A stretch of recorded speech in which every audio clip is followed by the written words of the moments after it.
আমি শ্রদ্ধার সাথে স্মরণ করছি ব্রিটিশ বিরোধী আন্দোলনের নেতা সৈয়দ আহমদ শহীদ নবী রহমতুল্লাহ আলাইহি, সুযোগ্য খলিফা মাওলানা কারামত আলী জৌনপুরী রহমতুল্লাহ আলাইহি। তার সাথে স্মরণ করছি 2024 সালের আওয়ামী ফ্যাসিবাদ বিরোধী আন্দোলনের রক্ত ঝরা সৈনিক আবু সাঈদকে। আজকে এই রংপুরের আবু সাঈদ প্রমাণ করেছে কোন জালেম যদি মাথা জড়ো দিয়ে উঠে আবু সাঈদকে রক্ত দেয়, জালেম তক্তেটাও থাকতে পারে না। সংগ্রামী জনতা, আওয়ামী লীগ মনে করেছিল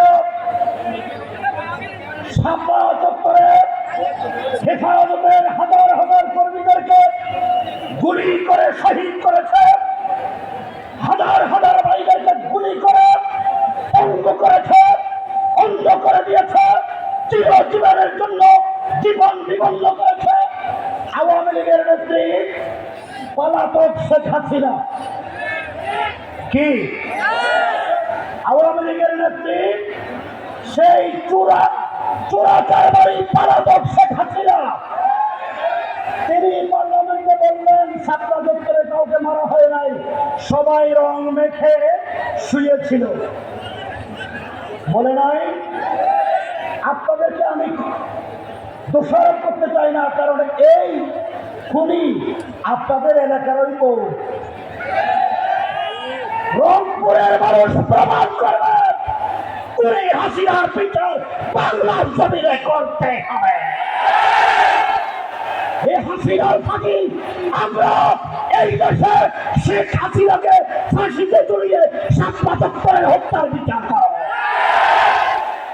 2024 সালে আবু সাঈদের হত্যার বিচার করব।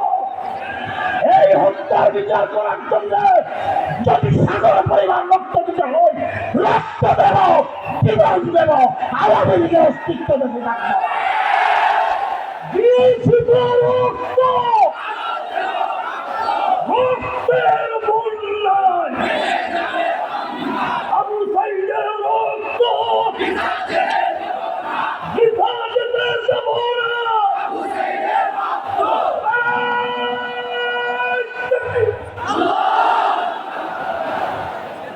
আওয়ামী লীগের নেতারা বলেছিলেন হেফাজত সুবহানাল্লাহ করে পালিয়ে গেছে।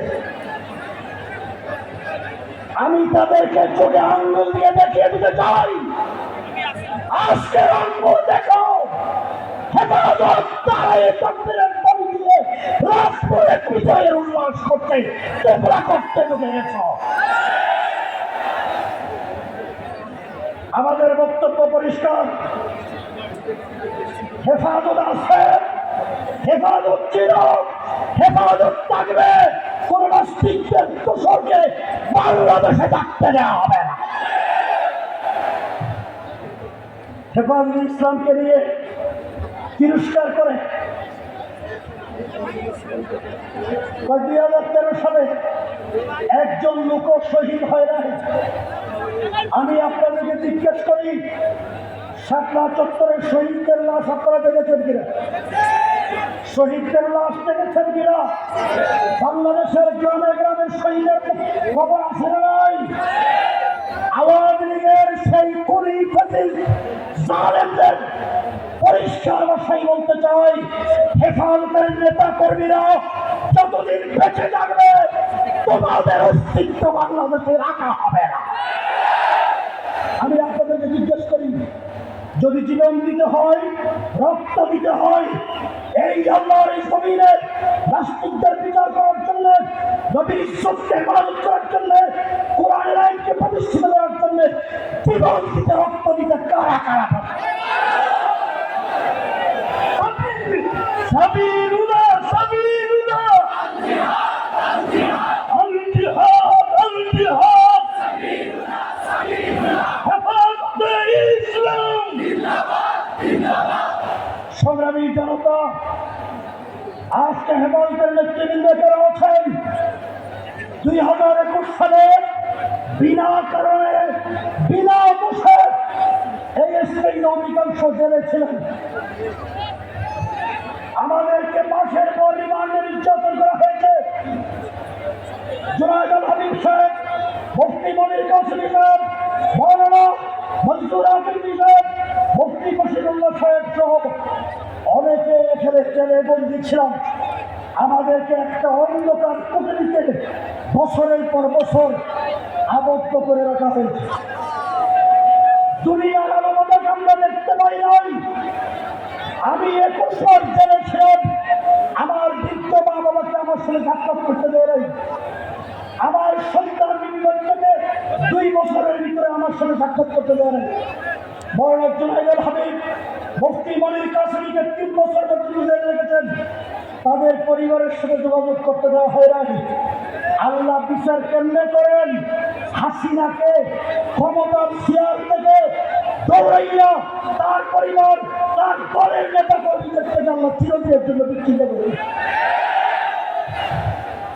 শুধু তাই নয়, একজন দেশের প্রধানমন্ত্রী, আমরা ফেরাউনের শাস্তির কথা শুনেছি, নমরুদের আল্লাহর বিচারের কথা কোরআনে করেছি, কিন্তু নব্য ফেরাউন, এই নব্য আওয়ামী নমরুদের শাস্তিটা আল্লাহ এমনভাবে নির্লজ্জভাবে করবে আমি কল্পনা করি না। সুতরাং বাংলাদেশের তৌহিদি জনতা আজকে জেগে উঠেছে। কোন স্বৈরশাসক আর বাংলাদেশের মাথা জড়া দিয়ে উঠতে পারবে না। যদি কেউ আমার মাথা দাঁড়িয়ে উঠতে চায়, আজকে যারা আছেন তারা নির্দেশ দিবেন, বাড়াই বাড়াই, গ্রামে গ্রামে, শহরে বন্দরে আমরা পাশের লাঠি হাতে নিয়ে পাহাড়বাড়ি করবো। তারপরে কোনো নাস্তিকদের দোষকদেরকে এই দেশের মাটিতে থাকতে দেব না। রাজি আছেন? রাজি আছেন?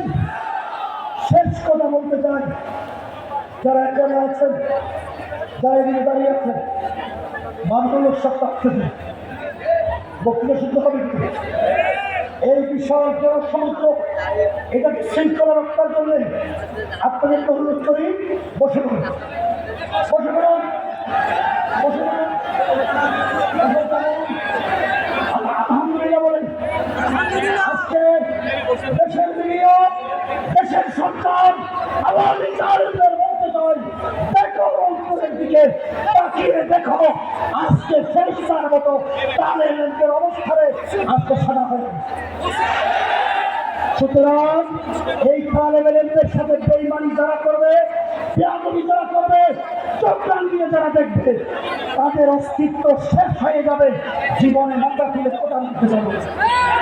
আল্লাহ রাব্বুল আলামিনের দরবারে আপনাদের খেদমতে আরজ করে বিদায় নিতে চাই। হেফাজতুল ইসলামের এই যাত্রা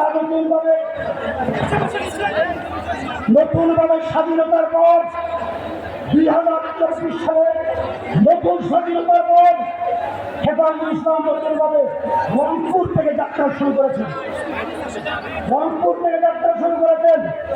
এই যাত্রা পথে হেফাজতের সাথে কাঁধে কাঁধ মিলিয়ে ময়দানে লড়ার জন্য কারা কারা প্রস্তুত।